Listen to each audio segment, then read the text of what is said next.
का आज आपण ज्या औषधाबद्दल बोलणार आहोत त्या औषधाचं नाव आहे अर्जेंटम नायट्रिकम. तर अर्जेंटम म्हणजे सिल्वर, नायट्रिकम म्हणजे नायट्रेट. तर सिल्वर नायट्रेट पासून बनवलेलं हे एक होमिओपॅथिक औषध आहे. साहजिकच ते केमिकल असल्यामुळं ते मिनरल किंगडममध्ये येणारं औषध आहे.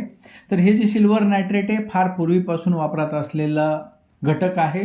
ह्याचा वापर कॉटरीसाठी किंवा औषधी मलम तयार करण्यासाठी किंवा मोठमोठे स्विमिंग टँक वगैरे ह्याच्यामध्ये निर्जंतुकीकरण करण्यासाठी वापरला जायचा.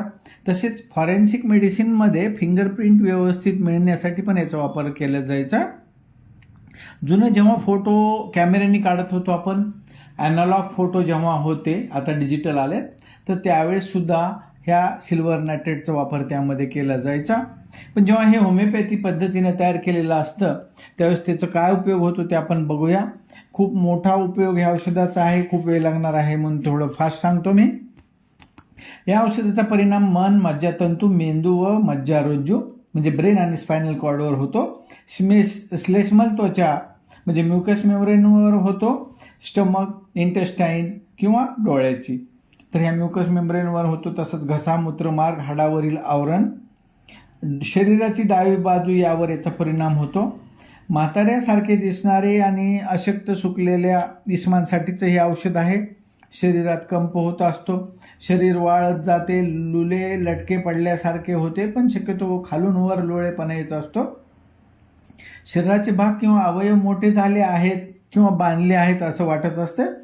वेदना, तीव्र काटा किंवा काचेचा तुकडा आतमध्ये खोल घुसून बसल्यावानी असतात किंवा विजेचा धक्का बसल्याप्रमाणे वेदना होतात आणि वेदना ज्या आहेत त्या अचानक चालू होतात आणि अचानक बंद होतात. विशेषतः पाठीच्या खालच्या भागात व पायात वेदना होतात. वेदना जेव्हा होतात तेव्हा दचकल्यासारखं होत असते. वेदना उकरल्याप्रमाणे होतात आणि पसरत जातात. व्रण, अल्सरमध्ये पिवळा रक्त मिश्रित पू असतो. जलोदर ज्याला असायटिस म्हणतो, हार्निया यामध्ये पण हे औषध उपयोगाला येते.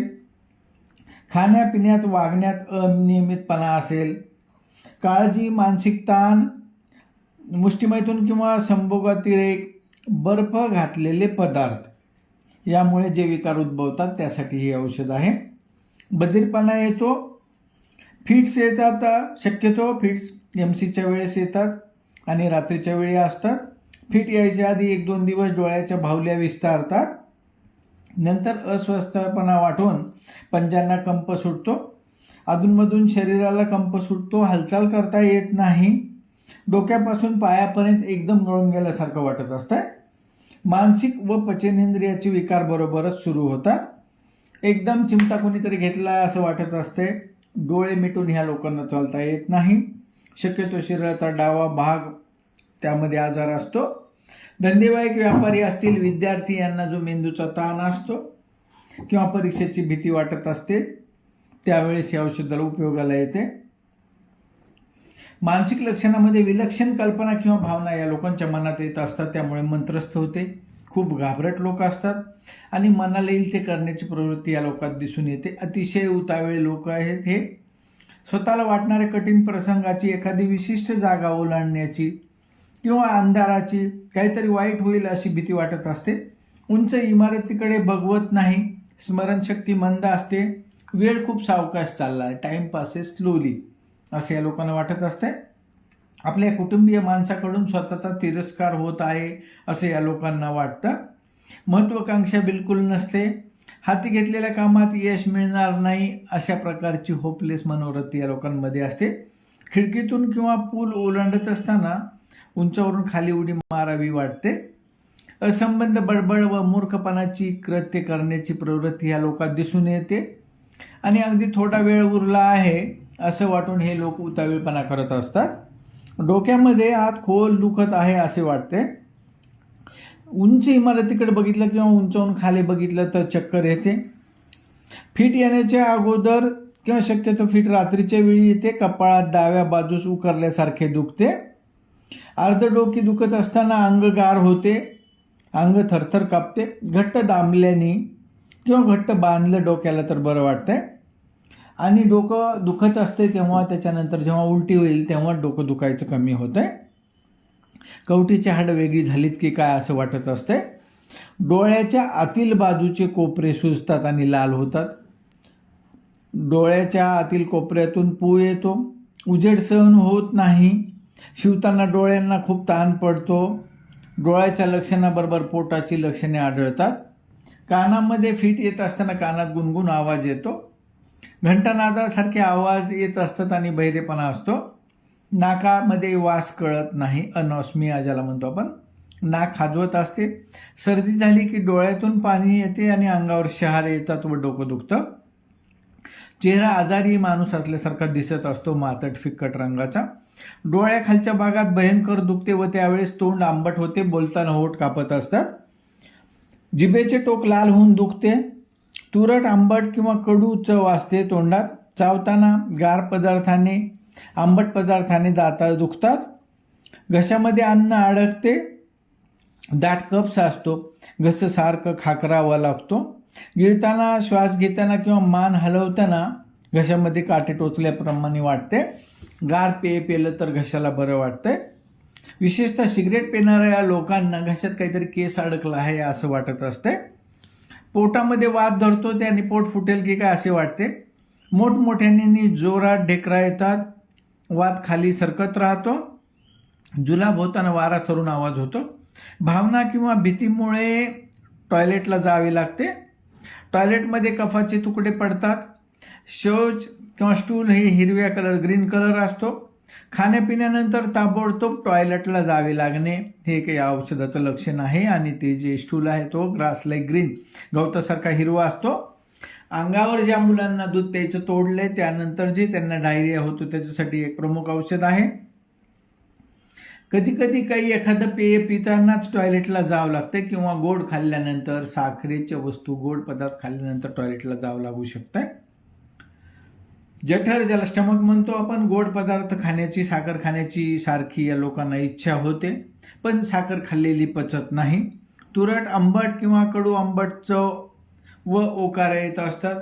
जेव्हा ढेकर येते तेव्हा त्याबरोबर अन्न बाहेर येते. पोटाची खळी फुगून खूप दुखते. पोटाच्या आतमध्ये कुरतडल्यासारख्या वेदना होतात. स्टमक अल्सरसाठी हे खूप महत्त्वाचं औषध आहे. खाल्ल्यानंतर मळमळ होते. ओकारीमध्ये पिंगट कॉफीच्या रंगाप्रमाणे ओकारी असते.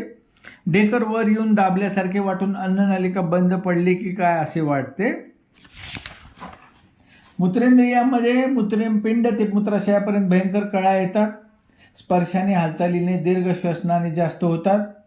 मूत्रमार्गात कापल्याप्रमाणे वेदना होतात. लघवी होताना कळत नाही, इन्व्हॉलंटरी युरिनेशन असते.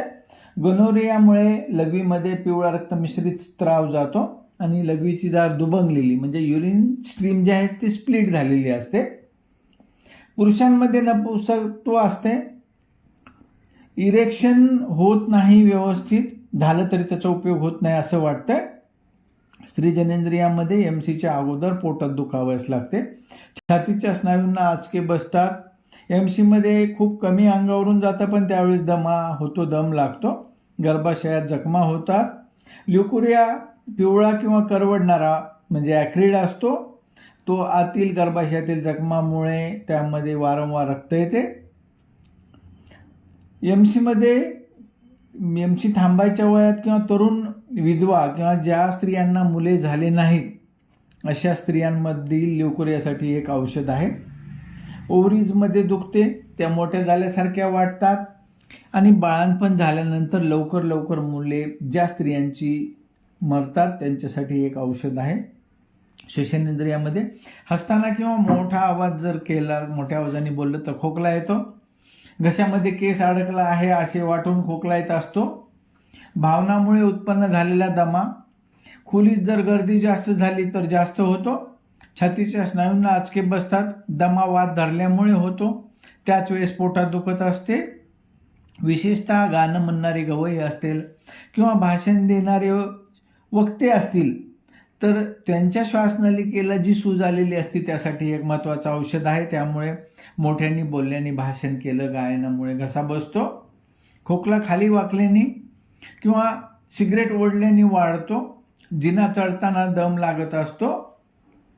छातीवर जड दगड ठेवल्यासारखे वाटत असते. हृदयामध्ये उजव्या कुशीवर निजल्याने धडधड व्हायला लागते, पाल्पिटेशन असते उजव्या कुशीवर निजल्यावर आणि त्याबरोबर मळमळ होते. हृदयामध्ये भयंकर कळा येतात, शक्यतो रात्रीच्या वेळी हा त्रास होतो. मोकळ्या हवेत निजल्याने बरे वाटते. हृदयात भरून आल्यासारखे वाटून बेचैनी असते. धडधड होत असताना, पाल्पिटेशन असताना काळजी वाटते, पूर्ण अंग दुखत असते. पाठीचा कणा अशक्त असते, त्यामध्ये वेदना होतात. कंबर बसल्या जागेवरून उठताना खूप दुखते. उभे राहिले किंवा चालण्याने बरे वाटते. मानेतील गाठी टणक होतात, सर्वायकल लिम्फ नोड वाढलेले असतात. हातापाय कापतात, दुखतात. पोटऱ्या शिनल्या जातात, ताटल्यासारख्या वाटतात किंवा पिरगळल्यासारख्या वाटतात. डोळे मिटून या व्यक्तींना चालता येत नाही किंवा डोळे मिटून उभा राहता येत नाही. चालताना अडखळणे, विशेषतः जर कोणी बघत नसेल तर हे लोक अडखळतात, पण जर कोणी यांच्याकडे बघत असेल तर हे अडखळत नाहीत. लिहिताना पंजे कापतात, हाताच्या बोटाची टोके करंगळ्या, त्या शेजारची बोटे बधीर होतात. हाताची बोटे अर्धवट मिटलेली, दूर करता येत नाहीत. उदास्थित, वजन लोंबकळत आहे असे वाटत असते. आचके बसताना पाय वर उचलले जातात व हात बाजूला फेकले जातात. पायावर सूज असते. तापीमध्ये आतड्यात थंडी वाजून शहारे येतात व ते पाठीकडे जातात. उघडे असल्यावर थंडी वाजते आणि पांघरून घेतलं तर जीव गुदमरल्यासारखा होतो. जेव्हा थंडी वाजत असते तेव्हा मळमळ होत असते. हे एक महत्त्वाचं लक्षण या औषधात आहे. झोपेमध्ये संभोगाची स्वप्ने पडतात किंवा मेलेले मित्र स्वप्नात येतात किंवा सापाची स्वप्ने पडतात. लॅकेसिसमध्ये पण आहे आपल्याला मेलेले व्यक्ती स्वप्नात येणे, सापाची स्वप्न पडणे, लॅकेसिसमध्ये पण आपल्याला दिसून येते. त्वचेवर लाल खोल वण असतात, कळा येतात, पुरळ येतात, चिकट खपल्या असतात त्याला. या लोकांचा आजार शक्यतो भावनामुळे वाढतो. काळजी असेल, संदेह असेल तर. बंद खोलीत, बंद जागेत त्रास वाढतो. गोड खाल्ल्याने त्रास वाढतो. उजव्या अंगावर जर झोपलं तर त्रास वाढतो. गर्दीमध्ये MC चालू असताना उष्णता कोणत्याही स्वरूपाची सहन होत नाही. कॉन्स्टिपेशन असतं, आईस्क्रीम खाल्लेलं सहन होत नाही आणि खाली बघताना लक्षणे वाढतात. या लोकांना थंड हवेत सावकाश फिरल्याने बरे वाटते. जोराने दाबल्याने बरे वाटते. आंघोळ केल्यानंतर बरे वाटते. तर आज आपण बघितलं एक महत्त्वाचं औषध अर्जेंटम नायट्रिकम किंवा सिल्वर नायट्रेट ज्याला म्हणू, ते औषध बघितलं. आता पुढल्या वेळेस आपल्याला कोणतं औषध बघायचं ते कृपया कॉमेंट करून सांगा. धन्यवाद.